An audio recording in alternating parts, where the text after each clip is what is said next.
Bonjour. Voyons les notes de la vidéo précédente. Cela concerne les formules numéro 62 à 71A. La première note est la numéro 85 et la dernière la numéro 93. Voyons donc la numéro 85. Le paragraphe 43A et 43B mentionne le mot « l'eau », qui est traduit à la fois par un collectif masculin et également par un pluriel. Le paragraphe 43b indique deux sceptres. L'un est appelé Amès et l'autre Mékès.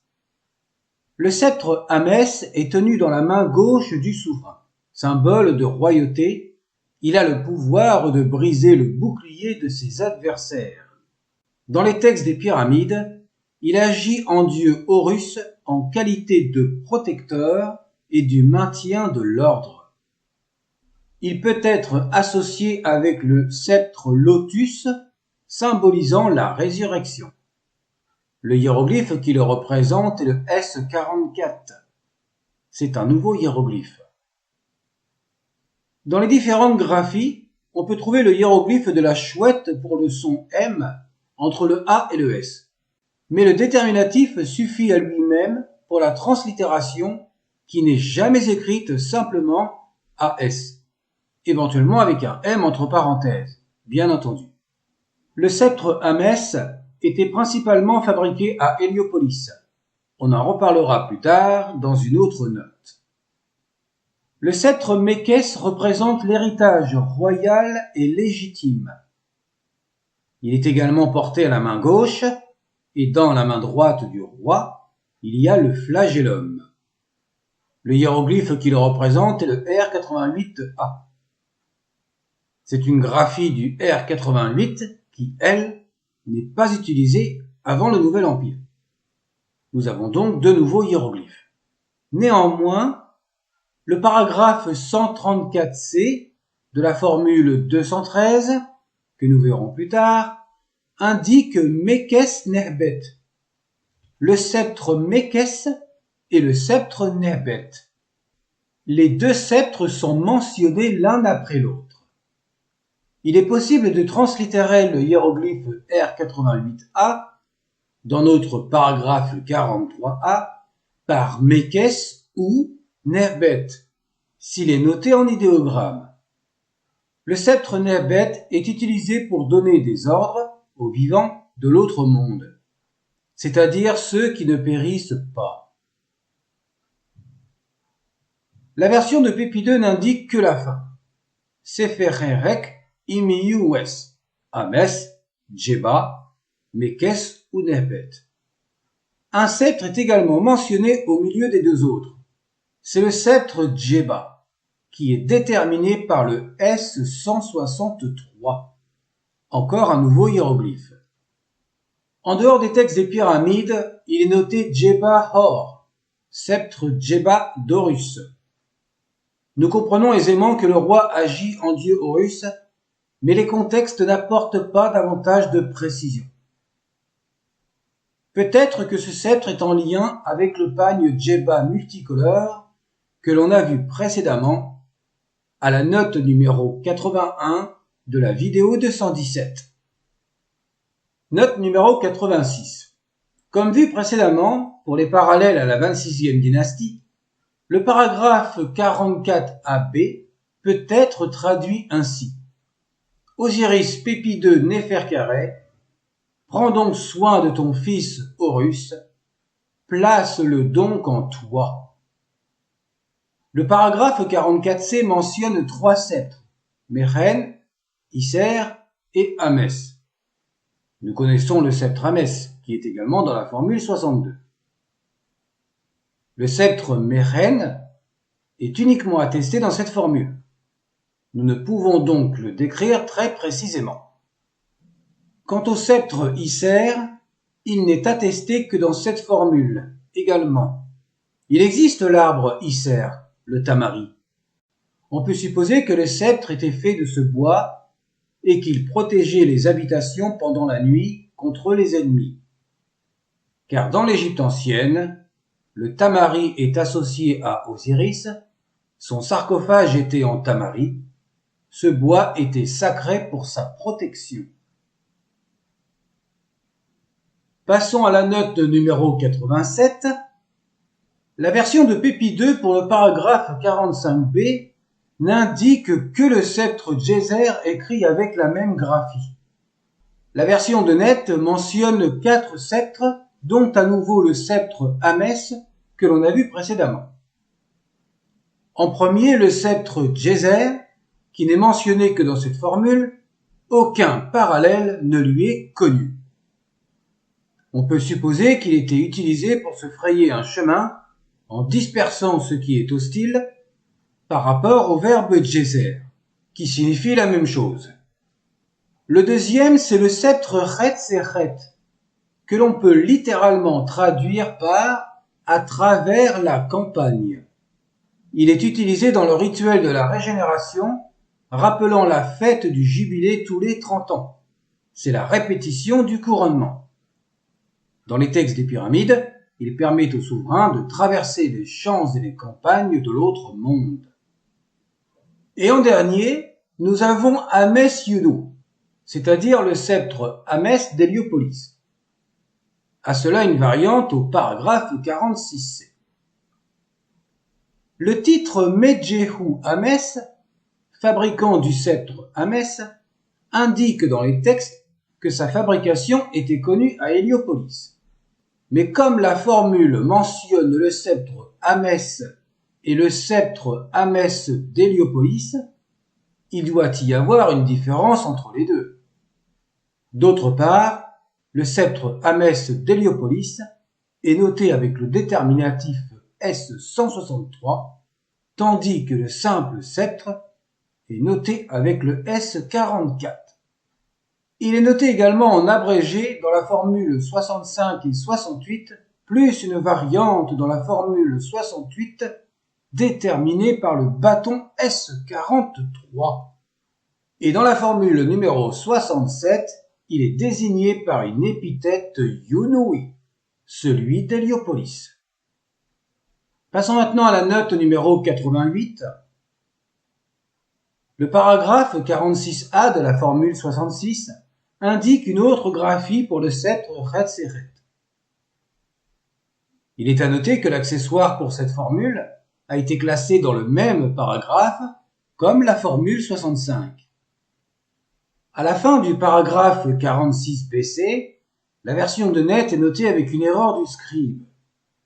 La version de Pépi 2 est en lacune au début, mais elle nous indique la fin du paragraphe. La traduction « Ils seront réduits en pièces pour toi » en parlant des ennemis est meilleure que « Elle sera réduite en pièces l'eau ». Et comme nous en avons précédemment parlé pour Pépi 2, nous avons l'épithète dans le paragraphe 46c. Yunoui, celui d'Héliopolis. Note numéro 89. Le début du paragraphe 47a de la formule 68 est le même que le paragraphe 43a de la formule 62. Prends l'eau dans l'œil d'Horus.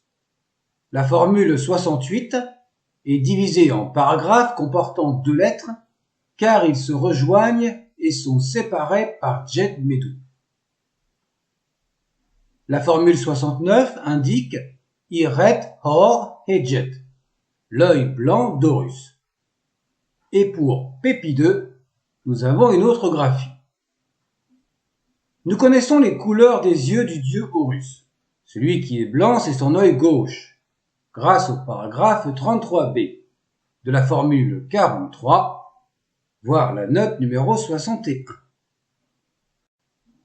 Le sceptre associé à cette formule est le sceptre Sema.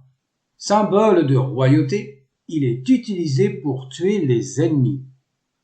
Il est d'ailleurs dérivé du verbe Sema, qui signifie tuer, assassiner.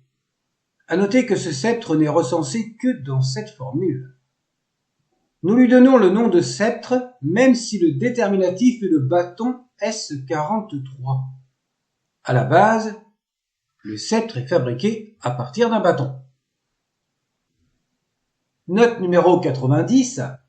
La version de Pépi 2 pour la formule 70, qui est très partielle, nous indique Djeba, Setesh, Jam. La version de Net originale indique vers la fin une erreur de la part du scribe. La formule qui a été présentée correspond au début de celle de Net et la fin pour Pépi 2. Le scribe a gravé 2 signes à la place du déterminatif S163. Ce déterminatif est rare pour ce sceptre. Il est fréquemment noté avec le déterminatif S40 ou S41, comme dans la formule 71A. Nous avons vu ces 2 hiéroglyphes dans la vidéo numéro 3 de la playlist de la grammaire du Moyen Empire avec l'exemple de l'électrum. Et ce sceptre Jam permet de se protéger et d'attaquer les ennemis durant le voyage nocturne. Note numéro 91. Le paragraphe 49A de la formule 71A indique l'accessoire, le sceptre Was. Cette graphie est en réalité celle de la version de Pépi 2. La version de Net est fautive. Le sceptre Was porté par le roi indique sa puissance qui lui a été transmise par les dieux et d'accéder à l'au-delà.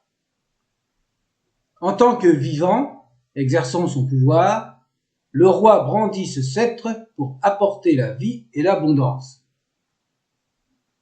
Nous avons mis volontairement le mot vivant entre guillemets pour rappeler que dans l'ancienne Égypte, la notion de mort n'existe pas. Ce n'est qu'une continuité de la vie. Il est toujours vivant parmi les défunts. La note numéro 92 maintenant. Le paragraphe 49A de cette même formule indique l'élément associé, le sceptre Abet. Ce sceptre permet de capturer les ennemis serpents dans le but de les repousser. Il peut également être désigné comme un sceptre fourchu en raison de ses 2 embouts. Ce terme, en dehors des textes des pyramides, se traduit par fourche. Dans cette formule, il ne permet pas de capturer un ennemi serpent, mais il est question du dieu Seth en raison de sa perfidie. Seth est l'ennemi d'Horus dans les textes des pyramides. Seth ne représente jamais un serpent. On peut supposer que Seth se glisse parmi ses ennemis tel un serpent, ou simplement on utilise cette fourche à 2 embouts pour écarter justement les 2 doigts de Seth tels qu'ils sont nommés dans ce paragraphe. Mais nous garderons cette appellation de sceptre qui est en lien avec les autres. Voyons maintenant la dernière note de la vidéo, la numéro 93. Le paragraphe 49C mentionne le sceptre Manret, écrit avec le déterminatif de la vie, le S34. Il symbolise la protection du corps en maintenant ses chairs en vie contre les prédateurs. Il peut aussi avoir le déterminatif U116.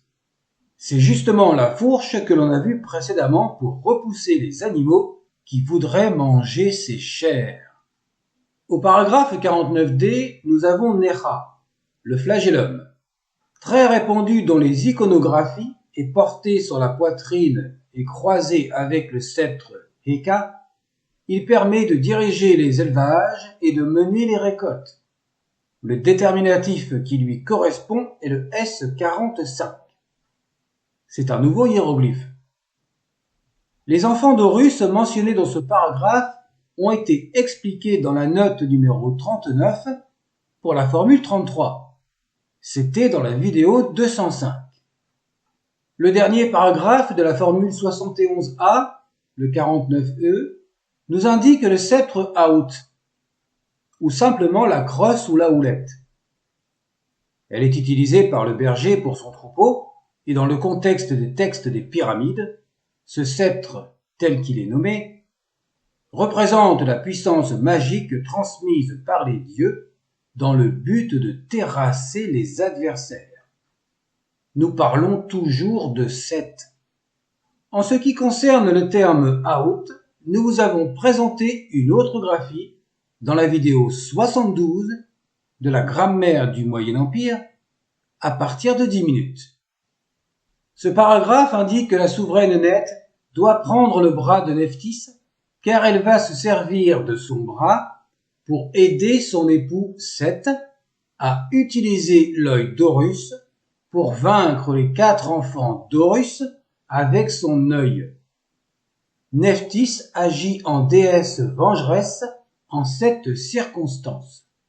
Parce que Nephthys, avec sa sœur Isis, elle veille sur le défunt. Et comme elle symbolise l'expérience de la mort, ce contexte de la formule 71A indique les 2 possibilités. Elle est également associée à la putréfaction dans les textes des pyramides.